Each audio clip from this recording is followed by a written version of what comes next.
रही है तलाशी। जम्मू कश्मीर में सुरक्षा को लेकर हाई अलर्ट, अगले 72 घंटे हाई रिस्क मान रही एजेंसियां, जनता से हर वक्त सतर्क रहने की अपील। नौगाम हादसे में घायलों से मिले नेता प्रतिपक्ष सुनील शर्मा और भाजपा नेता रविंद्र रैना। दोनों नेताओं ने घायलों के स्वास्थ्य की जानकारी ली, पीड़ित परिवारों को हर संभव मदद का आश्वासन दिया। भाजपा प्रवक्ता अल्ताफ ठाकुर ने भी नौगाम घटना में मारे गए क्राइम फोटोग्राफर मुंशबी मसूद की परिवार को अपनी संवेदनाएं व्यक्त की। अल्ताफ ने जम्मू कश्मीर पुलिस के प्रदर्शन की सराहना की। वरिष्ठ कांग्रेस नेता सुरेंद्र सिंह चन्नी ने नौगाम घटना में मारे गए क्राइम फोटोग्राफर मुबाशिर मंसूर के परिवार के प्रति गहरी संवेदनाएं व्यक्त की है। चन्नी ने कहा कि विस्फोटकों को शहरी इलाकों से दूर रखा जाना चाहिए। त्राल के विधायक रफीक अहमद नायक ने नौगाम ब्लास्ट में शहीद फोटोग्राफर जावेद मंसूर के घर पहुंचकर परिजनों से मुलाकात की और संवेदनाएं व्यक्त की। परिवार के साथ पूरी हमदर्दी जताई और उनके साहस की सराहना की। कटरा में युवा राजपूत सभा और राष्ट्रीय बजरंग दल के कार्यकर्ताओं का माता वैष्णो देवी यूनिवर्सिटी गेट पर प्रदर्शन। प्रदर्शनकारियों ने बोर्ड के खिलाफ यूनिवर्सिटी के अंदर जाकर प्रदर्शन किया। दिल्ली ब्लास्ट मामले में गिरफ्तार आरोपी आमिर रशीद अली को एनआईए कोर्ट में पेश किया गया। कोर्ट ने 10 दिन के लिए एनआईए रिमांड पर भेजा। दिल्ली धमाके का आरोपी है आमिर रशीद अली। दिल्ली धमाके की साजिश में उमर के साथ शामिल था आमिर। आमिर के नाम पर रजिस्टर्ड है धमाके वाली कार। दिल्ली धमाका मामले में यह पहली ऑफिशियल गिरफ्तारी है। फरीदाबाद मॉड्यूल से जुड़ी डॉक्टर शाहीन पर बड़ा खुलासा। 3 बार पाकिस्तान गई थी डॉक्टर शाहीन। 2013 में डॉक्टर शाहीन ने थाईलैंड की यात्रा की थी। डॉक्टर शाहीन कानपुर से नौकरी छोड़ने के बाद थाईलैंड गई। डॉक्टर शाहीन ने अब तक 6 बार विदेश यात्रा की है। जम्मू कश्मीर में आतंक के खिलाफ ऑपरेशन जारी। व्हाइट कॉलर टेरर मॉड्यूल के खिलाफ 11वें दिन भी ऑपरेशन जारी। व्हाइट कॉलर टेरर मॉड्यूल के खिलाफ ऑपरेशन जारी। अब तक 300 से ज्यादा लोग हिरासत में, 350 से ज्यादा जगहों पर छापेमारी। फरीदाबाद में नॉर्दर्न जोनल काउंसिल की बैठक। केंद्रीय गृह मंत्री अमित शाह की अगुवाई में बैठक में दिल्ली और नौगाम ब्लास्ट में मारे गए लोगों को श्रद्धांजलि दी गई। नॉर्दर्न जोनल काउंसिल की बैठक में जम्मू कश्मीर के उपराज्यपाल मनोज सिन्हा और सीएम उमर अब्दुल्ला शामिल हुए। भारतीय सेना मुख्य ने पाकिस्तान पर कटाक्ष किया। कहा, राज्य प्रायोजित आतंक को बढ़ावा देना भारत के लिए गंभीर चिंता का विषय। एआईएमआईएम अध्यक्ष असदुद्दीन ओवैसी ने पीडीपी प्रमुख महबूबा मुफ्ती के दिल्ली आतंकी विस्फोट पर दिए बयान पर प्रतिक्रिया दी। कहा, आतंकवाद के लिए कोई जगह नहीं है। नगरोटा के विधायक देवयानी राणा ने किए माता वैष्णो देवी के दर्शन। माता के आशीर्वाद के साथ किया नए कार्यकाल की शुरुआत। शफी पर्रे के परिवार से मिलेंगी महबूबा मुफ्ती। नौगाम धमाके में हुई थी शफी पर्रे की मौत। एक दिन पहले इल्तिजा मुफ्ती ने की थी मुलाकात। मेंढर में जल शक्ति पर्यावरण मंत्री जावेद अहमद राणा ने 10 करोड़ की जल निकासी परियोजना को मंजूरी दी। परियोजना के तहत मुख्य बाजार क्षेत्र में जल निकासी सुधार के लिए तुरंत 50 लाख रुपए जारी किए। भारतीय सेना ने मेंढर में ओपी हिल स्टेडियम में निशुल्क पशु चिकित्सा शिविर का आयोजन किया। स्थानीय पशुओं के लिए उपचार, टीकाकरण और जांच की सुविधा की प्रदान। जम्मू में स्वर्गीय वल्लभ भाई पटेल की 150वीं जयंती पर पदयात्रा में बड़ी संख्या में कार्यकर्ताओं ने लिया हिस्सा। विधायक इंद्रवाल प्यारे लाल शर्मा ने पहली बार किथर बोजबाह का दौरा कर लगाया जनता दरबार। ग्रामीणों ने डुंडरी बोजबाह सड़क निर्माण की देरी पर नाराजगी जताई। कहा, जल्द काम पूरा करने की मांग। डोडा पुलिस ने असत्यापित किराएदारों के खिलाफ सख्त कार्रवाई की। जिन किराएदारों ने अभी तक अपने दस्तावेज पंजीकृत नहीं कराए, उन्हें तुरंत प्रक्रिया पूरी करने के लिए कहा गया है।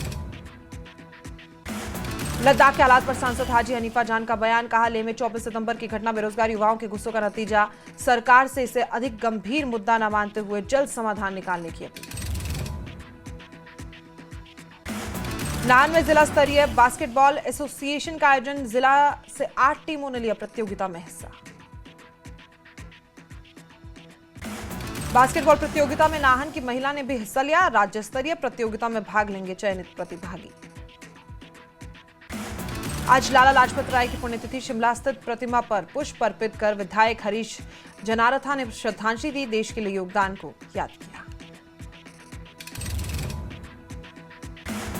बिलासपुर मंडी सीमा पर तत्तापानी रोड के निर्माणाधीन पुल से संतुलन खोकर सतलुज नदी में गिरा मजदूर। हादसे में मजदूर की मौत, झारखंड का रहने वाला था। सोलन में उद्यान विभाग के किसानों को सख्त चेतावनी। उद्यान विभाग के उप निदेशक शिवाल ठाकुर ने कहा, अवैध पौधों की खरीद से बचें, विभाग से ही फलदार पौधे खरीदें। सोलन में सुभातु कोऑपरेटिव सोसाइटी घोटालों में विभाग ने कड़ी कार्रवाई की। 2 बड़े डिफाल्टरों को लैंड रेवेन्यू एक्ट के तहत 30 दिन जेल भेजा गया। अब तक लगभग 60 लाख रुपए की रिकवरी हो चुकी है। सोलन में कृषि विभाग की निजी सर्वेक्षक की नई भर्ती शुरू, उप निदेशक ने जानकारी दी। नूरपुर के सिविल अस्पताल में डॉक्टरों की भारी कमी, 12 पद लंबे समय से खाली। हमीरपुर में प्राकृतिक खेती से गांव जमनोटी में खुशहाली आई। गोभी, मटर, शलगम, मूली, ब्रोकली और अन्य सब्जियों को अच्छे दाम मिल रहे हैं। हमीरपुर नगर निगम में अब जल्द बनेंगे नए पार्क और पार्किंग समस्या का भी हल होगा। मुख्यमंत्री के निर्देशों के बाद नगर निगम ने सभी वार्डों में जमीन तलाशने का काम शुरू कर दिया है। लाहौल स्पीति को जोड़ने वाला कुंजुम जोत और ऊंचाई वाले क्षेत्रों में बर्फ जमने से घाटी में ठंड बढ़ी। दिन में धूप कम रहने से लोगों को रोजमर्रा के काम निपटाने में कठिनाई। पर्यटन व्यवसाय पर ठंड का असर, होटल और ढाबा संचालकों को ग्राहकों के लिए रात में बाल्टियों में पानी भरकर रखने पर मजबूर। भारतीय किसान संघ ने शिमला में 2 दिवसीय कार्यकारिणी का बैठक का आयोजन किया। बैठक के दौरान हिमाचल में प्राकृतिक आपदा से प्रभावित किसानों के लिए ठोस पुनर्वास नीति बनाने की मांग की गई। शिमला में 2 दिवसीय कार्यकारिणी बैठक का आयोजन, संगठन ने कहा, भारी बारिश और भूस्खलन से हजारों किसानों की जमीन और बगीचे तबाह हुए। धर्मशाला में हिमाचल प्रदेश स्कूल शिक्षा बोर्ड परिसर में बाल दिवस कार्यक्रम आयोजित। अध्यक्ष डॉक्टर राजेश शर्मा ने बताया, इस बार विद्यार्थियों के साथ समाज में विशेष पहचान बनाने वाले लोग भी आमंत्रित किए गए थे, जिन्हें उन्हें योगदान और बचपन की यादों के लिए सम्मानित किया गया है। शिक्षा बोर्ड के अध्यक्ष डॉक्टर राजेश शर्मा का बयान, कहा, शिक्षा बोर्ड अब पूरी तरह से डिजिटल हो चुका है, लोगों को बार बार बोर्ड कार्यालय नहीं जाना पड़ेगा। चंबा जिले के सिमली गांव में फिलीपींस मूल की मारिया का भारतीय परंपराओं के अनुसार धूमधाम से हुआ बहु प्रवेश। गांव में विदेशी बहू के स्वागत को लेकर खास उत्साह।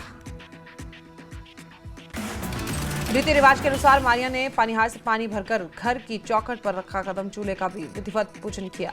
पहली रसोई की रस्म निभाते हुए हलवा बनाया।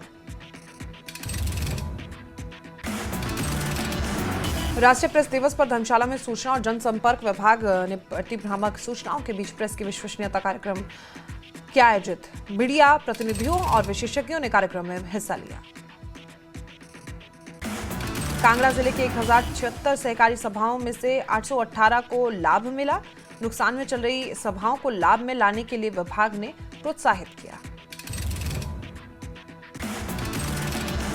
केंद्र ने सहकारिता क्षेत्र में 300 योजनाएं शुरू की। 18 योजनाओं को कांगड़ा जिले में लागू कर दिया गया है। ऊना जिले के अम्ब में आयोजित 3 दिवसीय माता चिंतपूर्णी महोत्सव का समापन। महोत्सव के समापन अवसर पर विधानसभा अध्यक्ष कुलदीप पठानिया रहे मौजूद।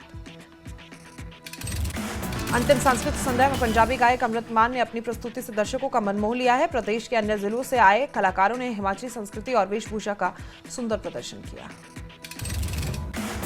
सऊदी अरब के मदीना में बस टैंकर की भीषण टक्कर, सड़क हादसे में उमराव पर गए 42 भारतीयों की मौत की आशंका। सऊदी अरब में हुए सड़क हादसे में पीएम मोदी ने दुख जताया, पीड़ित परिवारों के प्रति संवेदनाएं व्यक्त की।